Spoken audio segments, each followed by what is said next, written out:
हिमांशू कसा काय पडला रे बा. तर का म्हणते मित्रांनो, आज होती हनुमान जयंती. तर आम्ही चाललो होतो हनुमानजीच्या मंदिरात. इथं बाटलीमध्ये पाणी घेऊन भरलं. सुशांत धुत आहे बॉटल, नाही हिमांशू हपसून राहिला. मग निघालो बा आम्ही मंदिराकडे जासाठी. या मी आहे, या सुशांत आणि हा हिमांशू. आम्ही तिघं चाललो मंदिरात. इकडे या हनुमानजीच्या मंदिरापाशी आलो. पोचलो इथं मंदिरापाशी पोचलो तर लोक पूजा करतच होते बा. हे आहे हनुमानजीची केली मस्त पूजा वगैरे. आणि मग आलो नारळ फोडासाठी बाहेर. सुशांतले म्हणलं बुरा काढ म्हणलं. मग हिमांशू आला बाबा अंदरून. मग हिमांशूने काढला त्याच्या नारळाचा बुरा. मग आम्हाला मग सुचलं काही तर जेवढे नारळाचे पडून आहे बा तेल जाळून टाका. स्वच्छता अभियान आम्ही जारी केलं. सगळा कचरा आम्ही वेचला आणि एका जागी आणून टाकला जिथं पहिलेच जाईन होतं. हिमांशू म्हणे अंदरचं झाडून टाकू म्हणे. मग हिमांशूनं अंदरचं झालं अर्ध मीनं झालं होतं.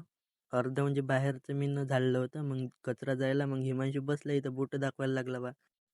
सुशांत त्याला सजून देत होता निंबाच्या पाल्यानं. मग तो म्हणे मी झुलतो म्हणे. झाडाला काही त्याचं वजन सहन झालं नाही आणि ते पडल्याच्या बाद त्याचं रिएक्शन तर आहे काय, हसू नाही राहिला. आणि त्याच्या बाद त्याचं काय लावलं का बाहेर.